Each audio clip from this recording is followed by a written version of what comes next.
Bonsoir. Je m'appelle Donald Wolf et je suis le pasteur de la communauté jubilée. Donc, on se rencontre tous les mercredis, tous les dimanches matins et on est en train d'étudier la parole ensemble, en train de regarder. J'ai juste décidé de commencer cette session d'enseignement et j'ai un peu prié, disant, Seigneur, aide-moi. Aide-moi à juste voir les choses plus frais. Ça fait des années et des années que j'enseigne, ça fait des années et des années que je prêche, que je parle, que je discute de la parole de Dieu. Et j'ai beaucoup de réponses, beaucoup de choses que j'ai étudiées, que j'ai trouvées. Mais je voulais juste avoir une fraîcheur. Parle-moi encore de nouveau. Il a toujours fait ça. Il a toujours parlé, mais quand on est rentré, on a décidé de faire qu'est-ce qu'on appelle les études expiatoires. Faut dire juste de suivre un livre, chapitre après chapitre. Pas nécessairement tous les versets, mais les vérités. Et qu'est-ce que j'ai décidé, c'est de trouver les choses qui sont en train de me parler. Peut-être des choses qui me frappent, peut-être de nouveau, mais souvent, qu'est-ce que j'ai trouvé dans ces études-là? C'est des choses que, wow! L'énormité de qu'est-ce qui est en train d'être dit m'a pas frappé. Mais l'énormité de qu'est-ce que je suis en train de lire et voir est, est devenu nouveau, réel. La parole a pris une nouvelle dimension. Et je veux partager ça. J'aimerais ça que tu le regardes. Tu vois, on va le baser sur ça, sur la parole de Dieu, sur la Bible. La Bible est vraie. La Bible est la vérité. De Genèse à l'Apocalypse. J'ai passé des années et des années et des années pour convaincre des gens que c'est ça. Et on va en parler de ça aussi. Euh, mais moi, j'ai aucune doute. J'essaie de pas me convaincre. Quand je lis, voici Dieu en train de parler. Et Dieu a décidé de mettre dans sa parole ses vérités. Il voulait que moi, je les vois. Et quand j'ai commencé à voir de cette façon-là, j'ai commencé. Ça fait juste 50 ans que je lis la Bible. Mais il y a toujours du nouveau. Il y a toujours quelque chose. Cette parole est tellement surnaturelle. Il y a tellement de nouveaux ou des nouvelles soulignements et des fois des choses que tu as oubliées et il se fait rappeler que quand on rentre dans les livres,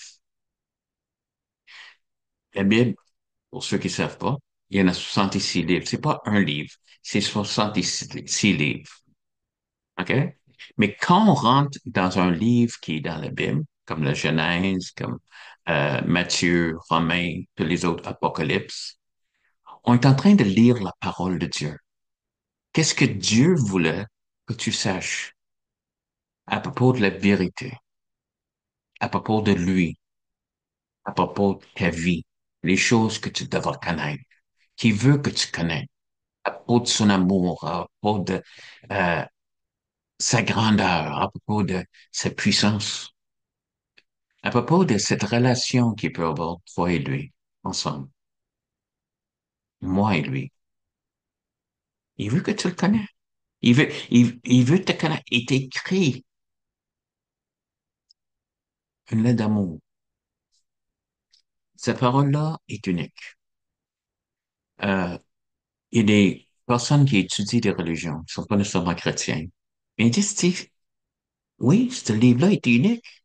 Comparé à tous les autres écrits qui existent. Et ça, c'est du monde qui le regarde froidement. Juste que c'est à part. C'est à part les autres choses. C'est à part pour moi parce que je sais que c'est la parole de Dieu. Qu'est-ce qui est en train d'être dit est vrai. Hmm. Il y a au-dessus de 40 auteurs de cette parole-là, de la Bible. Ils l'ont écrit pendant une période de 1600 ans. Ceux qui l'ont écrit étaient des chefs de pays, des personnes dans les palais. Il y avait des bergers, Il y avait du monde en voyage, je veux dire, différents, des gens très, très, très instruits et d'autres personnes qui n'avaient pas de l'air d'avoir tellement d'instructions. Mais chaque personne est en train de parler de qu'est-ce que Dieu veut que toi et moi, on peut savoir. Qu'est-ce qu'on a besoin de savoir? Une période de 1600 ans. Imagine, 40 auteurs, différentes places. Même, il y en a qui écrivent comme Daniel, ils sont dans un autre pays complètement. Ils sont pas en Israël. Moïse non plus, faut dire, quand il a débuté. Mais ça change de pays, ça change de langue, ça change, mais toujours, il y a une pensée. Dieu est souverain. Il est venu pour nous sauver et le salut se trouve en Christ. Que ce soit dans l'Ancien ou dans le Nouveau. On parle du Messie dans l'Ancien Testament. On parle de Jésus qui est le Messie, le Nouveau. Ça, c'est tellement clair de ce qu'ils sont en train de dire. Il y a différentes questions. Imagine 1600 ans. Comment vont les questions aujourd'hui? C'est bien, mal. Qu'est-ce qui est bien? Qu'est-ce qui est mal? J'ai grandi en train d'attendre parler que le suicide est mauvais. Qu'est-ce qui est dommage aujourd'hui? Il y a du monde qui suggère le suicide comme solution. Imagine en 1600 ans, quel changement de pensée qu'il y avait.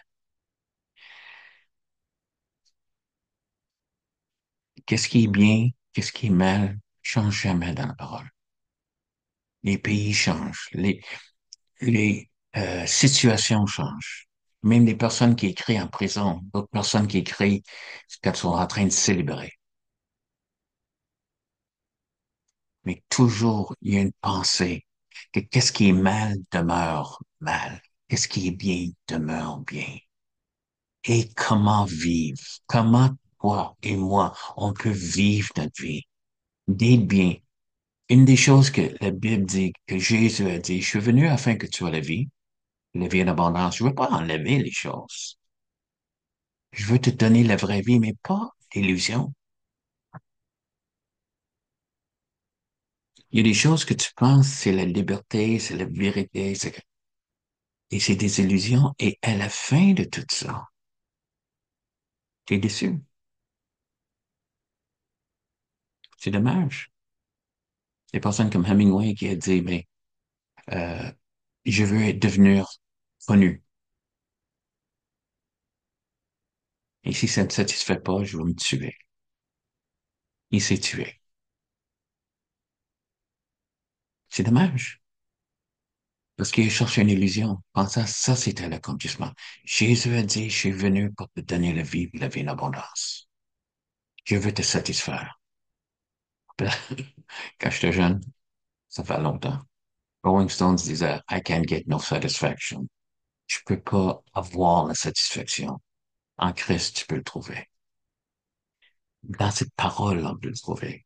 Je veux que tu sais que 40 auteurs qui sont tous en train de dire une unité, une seule pensée, parce que celui qui est en arrière de tous ces 40 auteurs, c'est l'Esprit de Dieu qui est en train d'écrire la parole. Là-dedans, on trouve les prophéties. 1000 ans avant la crucifixion de Christ, dans le psaume 22, on voit qu'il s'entraîne les dernières paroles de Jésus. David l'écrit 1000 ans avant. Mon Dieu, pourquoi m'as-tu abandonné?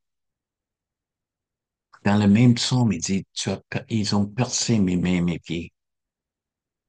Parlant de comment ils vont mourir.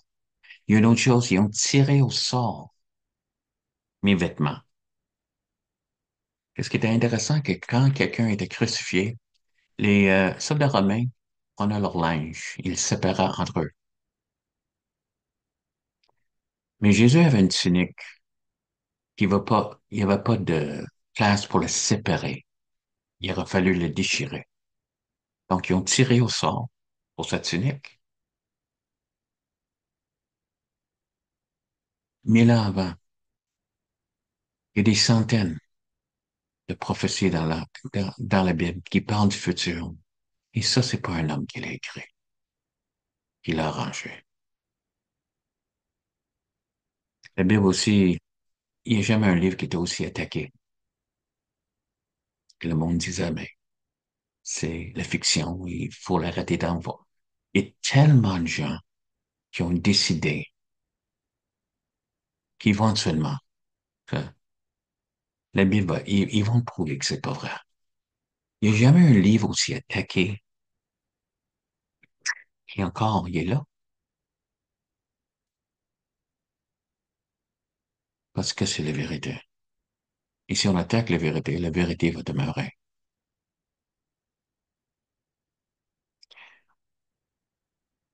C'est pour ça que je veux qu'on regarde à travers ensemble. Je vais parler, je vais vous enseigner à travers la Genèse. Qu'est-ce que la Genèse est en train de dire? On va débuter aussi dans le Nouveau Testament, dans le livre de Romains. Donc, ça, c'est deux choses, places qu'on va passer notre temps en train de regarder qu'est-ce que la Bible dit. Et c'est intéressant. C'est quelque chose que je t'encourage à venir avec nous, d'écouter, de savoir. Et la raison que je veux que tu saches, parce que la Bible est là, comme la Bible dit, comme ça dit dans les psaumes, c'est une lumière pour mes pieds, pour nous guider. C'est aussi une nourriture pour nos âmes, pour nous sécuriser, pour te voir et de savoir que Dieu sait qu'est-ce qu'il fait. Le plus grand message de la Bible, de Genèse à Apocalypse, Dieu sait qu'est-ce qu'il fait. On regarde puis on dit, man, incroyable, c'est incroyable. On est entre bonnes mains. Je veux que tu connaisses cette parole. Je veux que tu viennes le vivre dans cette vérité, la vérité. Pas cette vérité, la vérité. Je t'invite à nous rejoindre. Et regardez sur notre canal YouTube, regardez sur notre page Facebook et tu vas trouver ces études qui vont apparaître.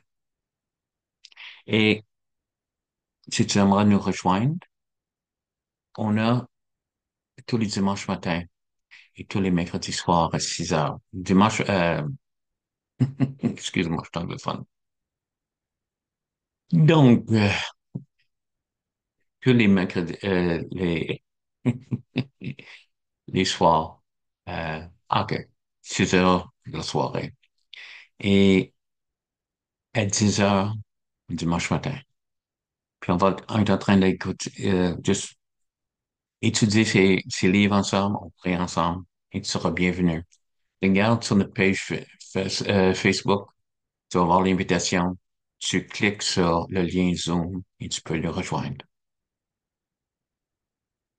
Merci de m'avoir écouté et j'espère que tu vas revenir et avoir du temps avec nous et écouter pendant qu'on parle de la parole. À bientôt, j'espère.